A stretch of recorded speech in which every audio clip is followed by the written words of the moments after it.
G'day and salutations. Today's briefing, New Zealand's Navy and Air Force. Where to next? As a geographically isolated country with a small population and resource base, a defence budget of around $3.3 billion or 1.4% of GDP, what military capability should New Zealand regionally expect to have? A more important question is, what does the New Zealand leadership expect its Navy and Air Force to be capable of? What are the roles and capabilities required of the Royal New Zealand Navy and Royal New Zealand Air Force to satisfy New Zealand's national interests? In the Defence Strategic Policy Statement 2018, the New Zealand Government stated that the Defence Force must be able to operate and deliver effects far from New Zealand's shore. It states, while the New Zealand Defence Force will conduct some missions on its own, most deployments will be undertaken alongside other government agencies and international partners. It is therefore critical for the Defence Force to maintain and develop capabilities that support effectively operating with others. The capabilities required to fulfil the strategic policy are detailed in the Defence Capability Plan 2019 and the Major Projects Report 2020. The Defence Capability Plan 2019 sets out the indicative planned investments in the New Zealand Defence Force out to 2030, while further identifying potential investments to be made after 2030. This briefing will examine the Royal New Zealand Navy and Royal New Zealand Air Force's current and planned inventory and some possible new developments. I'll begin with a brief discussion on the likely areas of operation, discuss the Royal New Zealand Navy capability, and finally look at the Royal New Zealand Air Force, including comments on New Zealand's possible air combat capability.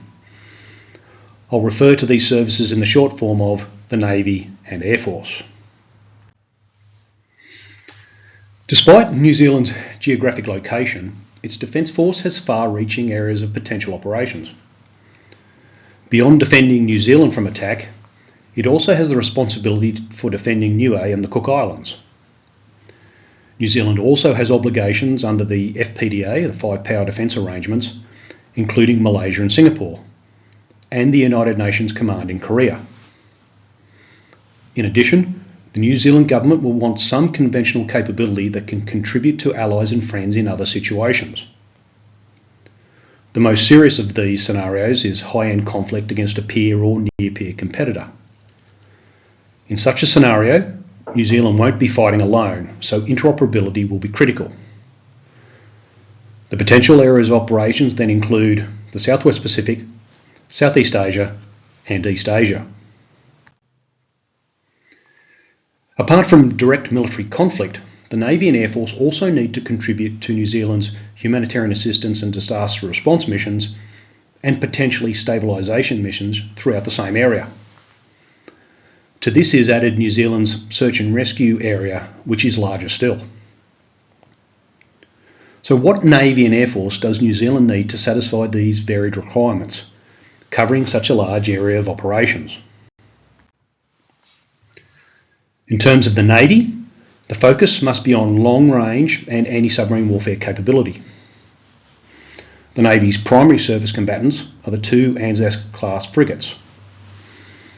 Measuring 118 metres in length and displacing 3,600 tonnes, they have a range of 6,000 nautical miles. They are not equipped with anti-ship missiles, but do have a short-range surface-to-air missile system, anti-submarine torpedo tubes, and a Sea Sprite helicopter. The Defence Capability Plan 2019 states that the Anzac's expected service life has been extended past 2030, and they are to be replaced in the mid-2030s by modern surface combatants relevant to New Zealand's prevailing strategic environment, which could mean anything. We should expect the replacements to have at least the same range and be capable anti-submarine warfare vessels. The next component of the Navy are the Protector-class offshore patrol vessels, two of which have been in service since 2010. Measuring 85 metres in length and displacing 1,900 tonnes, they are armed with one 25mm gun and two 12.7mm machine guns, but are not equipped with missile systems. They can operate the Sea Sprite helicopter, which can be equipped with anti-surface missiles and anti-submarine warfare torpedoes, giving them limited, higher contingency capabilities. The offshore patrol vessels are intended to carry out resource protection functions in the exclusive economic zone, South Pacific and Southern Oceans, freeing up the 2 Anzac-class frigates for other needs. They have been ice strengthened, although this resulted in the OPVs being 300 tonnes overweight. The Protector class are planned to be replaced by the early 2030s. As mentioned, both the Anzac and Protector class ships can operate the SH-2GI Super Sea Sprite helicopters, of which New Zealand has 8. Its role includes countering anti-submarine and anti-surface threats by way of either 2 anti-submarine warfare torpedoes or 2 AGM-119 Penguin anti-ship missiles. They are due for replacement in 2027, with a key requirement being interoperability with Australia and other coalition partners. Likely candidates include the naval version of the NH-90, if New Zealand plans to continue to operate them in the Air Force for some time, or the MH-60R Seahawk. Interestingly, the replacement project also includes a UAV capability. As for this UAV element of the project, one option might be the MQ-8C Fire Scout. In service with the US Navy since 2019, it is designed to provide reconnaissance, situational awareness, aerial fire support and precision targeting support for ground, air and sea forces. Note the US has some new build airframes in storage and which might be available. These new helicopters and UAVs will need to operate off the Anzac and Protector class replacements. And what might these replacements look like? Does New Zealand want fleet-capable vessels able to operate as part of an outer screen of a US Navy carrier strike group or Australian-led surface action group? If so, the replacements will need to be significantly larger and more capable than the Anzacs. If this is not a requirement, New Zealand may look to a larger number of smaller vessels, such as corvettes, perhaps in the 2,000 to 3,000 tonne displacement range. Such vessels can be heavily armed and with similar range to the Anzac's 6,000 nautical miles. There is a myriad of options should New Zealand go down the corvette route, all capable of being equipped with a vertical launch system, helicopter hangar and towed array sonar, among other weapons. If the Anzacs are replaced by a corvette-sized vessel, what might replace the Protector-class ships? The final entry for the Navy's combatant force are the Lake-class inshore patrol vessels, with 2 in service since 2009. At 55 metres in length and displacing 340 tonnes, they are armed with 3 12.7mm machine guns. The inshore patrol vessels are normally used for, unsurprisingly, inshore tasks within 24 nautical miles of the coastline. However, they do have operational ranges of 3,000 nautical miles. Its replacement, due in 2030, is uncertain. Supporting the combatants is the underway replenishment ship HMNZS Aotearoa. With a length of 173 metres and displacing 26,000 tonnes, it can carry around 10,000 tonnes of fuel and is equipped with a hangar for 1 helicopter for vertical replenishment. Finally, for the Navy is the sea lift capability provided by HMNZS Canterbury. With a length of 131 metres and displacement of 9,000 tonnes, it is a multi-role vessel able to deliver and support deployed forces as well as humanitarian assistance and disaster response missions. It does not have a well dock, but does have a hangar for 1 helicopter and can operate both the Sea Sprite and NH-90. The Navy plans to expand this capability by procuring 2 new enhanced sea lift vessels, one supplementing HMNZS Canterbury from 2029 before it itself is replaced in 2035 by the second vessel. The vessels will have a well dock, be able to carry large equipment and support aviation operations. It will also be able to transport a larger number of personnel than the Canterbury. While there are a plethora of options available, perhaps a modified version of the Korean Cheongwon-bong class, of which there are 4 in service with the Korean Navy, might fit the bill. Moving to the Air Force, its future composition is clearer with the recent acquisition of 4 P-8 Poseidons. Like the P-3 Orions they replace, they will be employed for maritime surveillance, security operations, and humanitarian assistance and disaster response missions across New Zealand and allied territories. Additional tasks include monitoring New Zealand's exclusive economic zone, the broader South Pacific, the Southern Ocean, and parts of Antarctica. Mentioned in the capability plan is the Enhanced Maritime Awareness Capability Project, which will support New Zealand's maritime security strategy, providing air surveillance capabilities in the exclusive economic zone and the Southern Ocean.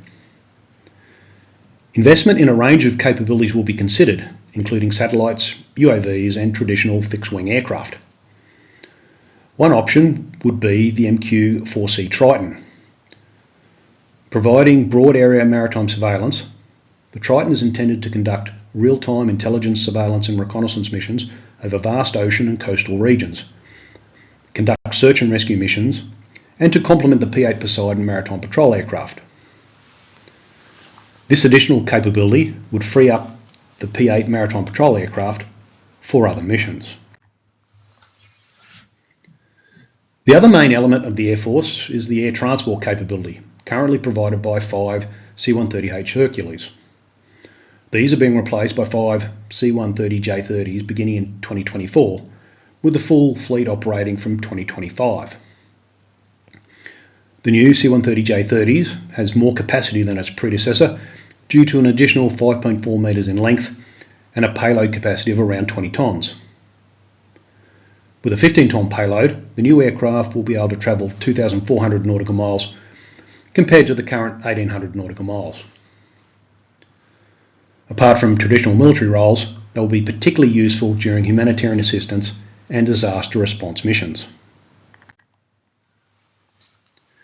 The C-130s are supplemented by a strategic air mobility capability currently provided by 2 Boeing 757s, which are due to be replaced around 2028.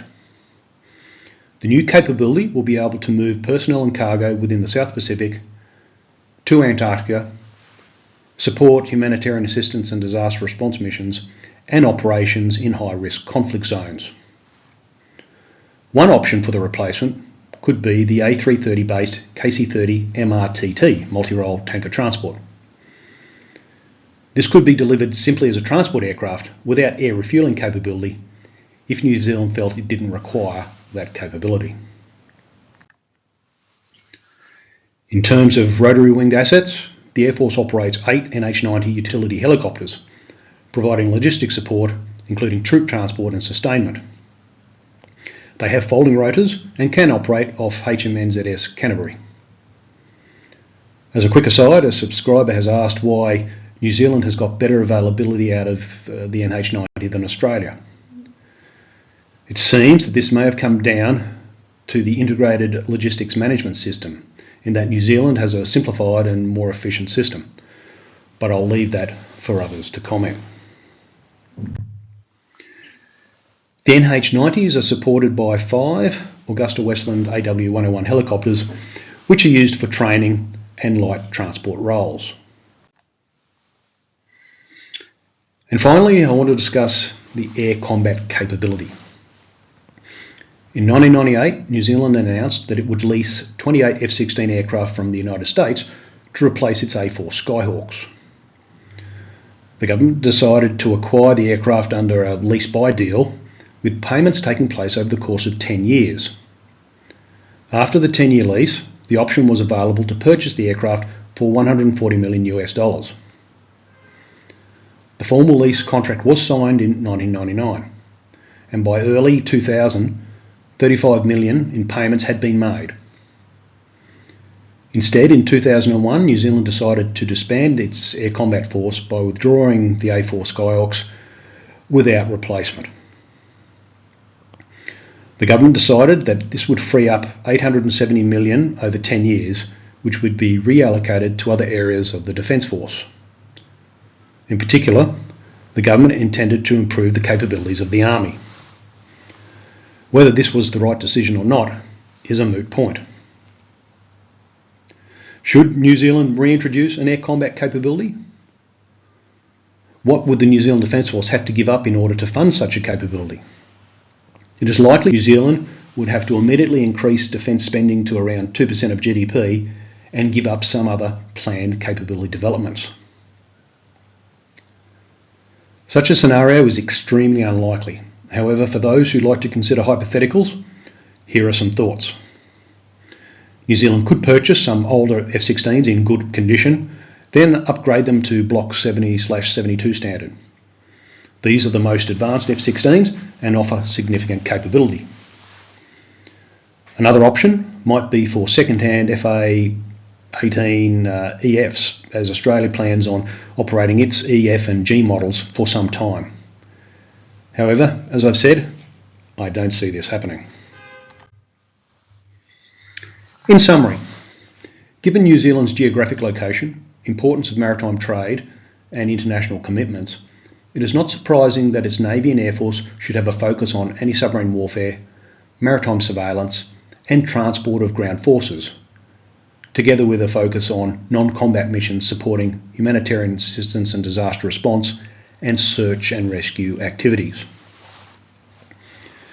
The international commitments that New Zealand has signed up to include providing forces to support allies and including high-end conflicts.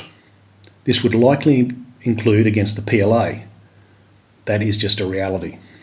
But not all capabilities need to satisfy high-end conflict scenarios. In terms of the Navy, if New Zealand wants naval vessels that can operate with a US Navy Carrier Strike Group or Australian-led Surface Action Group, it will need larger vessels than the Anzac frigates and need at least 3 of them. Alternatively, New Zealand might decide to go with a larger number of smaller corvette-sized vessels, perhaps in the 2,000 to 3,000 tonne range, with at least 4 hulls, covering both the Anzac and Protector classes, and able to operate the new maritime helicopter. If the Protector class are still in good condition, perhaps they could be kept in service, effectively replacing the Lake class and equipped with a vertical takeoff UAV. The proposed expansion of the sea lift capability to 2 vessels is important, especially if they do have a well deck and enlarged aviation facilities, offering significant capability expansion across both direct military and other support missions. In terms of the Air Force, the core capabilities are already in the process of being delivered. The P-8 Poseidons are very capable aircraft, and if combined with the possible addition of long-endurance UAVs, New Zealand would possess a world-class capability. The new C-130Js are the world standard in tactical transport and, combined with the possible acquisition of A330 MRTTs, replacing the Boeing 757s, even without air refuelling kits, would add significant airlift capability. Finally, and perhaps unfortunately for some Kiwis, I don't see New Zealand reintroducing an air combat capability. The strategic situation would have to change drastically for that to happen, and even if the defence budget was significantly increased, it would be better used elsewhere. That concludes today's briefing. Thank you for watching. Happy to take suggestions for future briefings from subscribers, so please subscribe, like and share. Until next time, Vale de Cero.